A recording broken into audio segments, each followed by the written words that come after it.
রাসূলুল্লাহ সাল্লাল্লাহু আলাইহি ওয়াসাল্লামকে বেশি বেশি দূরত দেবেন। এখন তো মিলাদ শুরু হয়ে গেছে বাংলাদেশ ময়।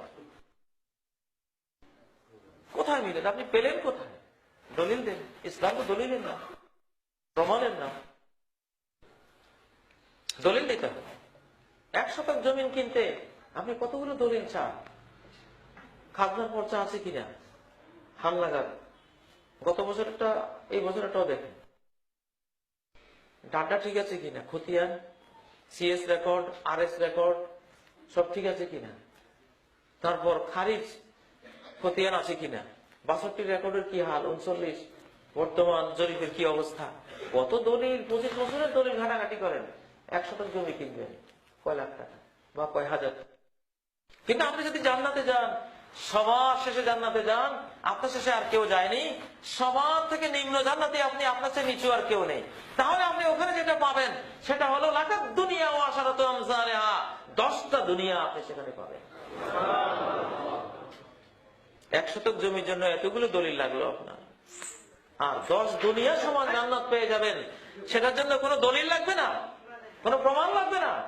এটা কেমন কথা? অতএব দলিল প্রমাণ লাগবে। মিলাদের কোন দলিল নেই, আপনি কেন মিলাদ পড়েন? আপনি জানেন কি এটা কার? আপনি নিজের বাচ্চাটাকে জবাই করে আপনার দুশ্মনের বাচ্চাটাকে দুধ কলা খাইয়ে আপনি লালন পালন করছেন। নিজের ধর্মের সুন্নাহটাকে জবাই করে খ্রিস্টান ধর্মের ক্রিসমাস, মিলাদ হলো খ্রিস্টানদের অনুষ্ঠান। তারা ঈসা আলাইহিস সালামের জন্য মিলাদ করে, এটা আমাদের ধর্মীয় জিনিস। সেটা সেখানেও কুসংস্কার। ঈসা আলাইহিস সালাম এটা করতে বলেননি। যেটা খ্রিস্টান ধর্মেও যেটা জাহান্নামে যাওয়ার কারণ, সেই জিনিস ইসলাম ধর্মে ঢুকিয়ে আপনি কোটি কোটি মুসলমানকে বিভ্রান্ত করে চলেছেন। কত বড় আত্মঘাতী সিদ্ধান্ত এবং কর্ম এটি। আপনি কোথাও পেলেন এই অনুষ্ঠান? কোথাও নেই। কোরআনে কারিমে 33 নম্বর সূরা আল আহজাবের 56 নম্বর আয়াত আপনি পড়ুন, ইন্নাল্লাহা ওয়া মালাইকাতাহু ইউসাল্লুনা আলান নবী, আল্লাহ আর আল্লাহর ফেরেশতাগণ নবীর জন্য সালাত ও তাসলিম প্রেরণ করছে, দরুদ প্রেরণ করছে। ইয়া আইয়ুহাল্লাযীনা আমানু, তোমরা কি করবা? আল্লাহ যদি বলতেন যে আল্লাহ এবং আল্লাহর ফেরেশতারা সবাই মিলে নবীর মিলাদ আসমানে করতেছে, অতএব তোমরাও মিলাদ পড়ো, যদি এটা বলতেন আপনি মিলাদ পড়তেন। কিন্তু আল্লাহ যেটা বললেন, আল্লাহর ফেরেশতারা সবাই সালাত ও তাসলিম প্রেরণ করছেন নবীর জন্য, তোমরা কি করবা? খবরদার উল্টা পাল্টা করো না।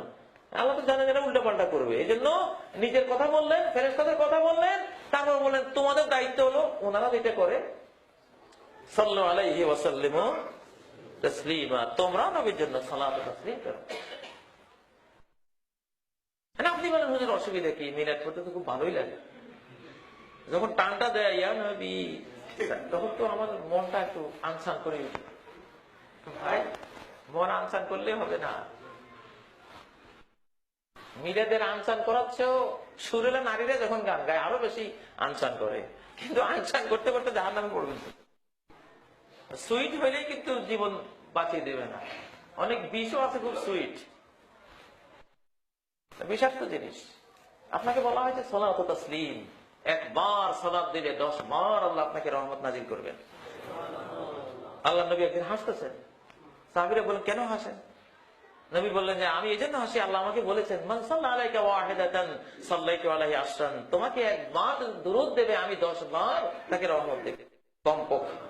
ওমান সাল্লামা আলাইকা ওয়াহিদাতান সাল্লামতু আলাইহি আশরান, একবার যে তোমাকে সালাম দেবে 10 বার আমি আল্লাহ তাকে সালাম দেব। সেটা আপনার বানানো জিনিস না, নবী যেভাবে দিয়ে গেছেন সেটা। আপনি সালাতে কি পড়েন? আল্লাহুম্মা সাল্লি আলা মুহাম্মাদ ওয়া আলা আলি মুহাম্মাদ কামা সাল্লাইতা আলা ইব্রাহিম ওয়া আলা আলি ইব্রাহিম ইন্নাকা হামিদুম মাজিদ। 10 বার রহমত পেয়ে গেলেন, কোনো সুরটুর নাই, টানটুনও নাই, কিছুই নেই।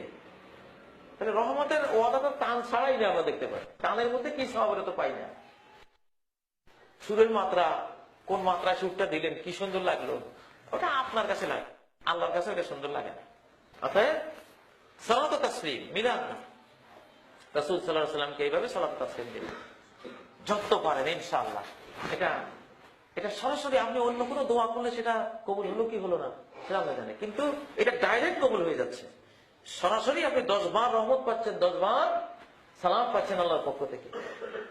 আর নবীর সাথে গভীর সম্পর্ক হলে ওনার অনুসরণের কথাটা মনে উঠবে, ওনার মতো হওয়ার, ওনাকে ফলো করার, সকল ক্ষেত্রে ওনাকে ইমাম হিসেবে গ্রহণ করার একটা চেতনা তৈরি হয়।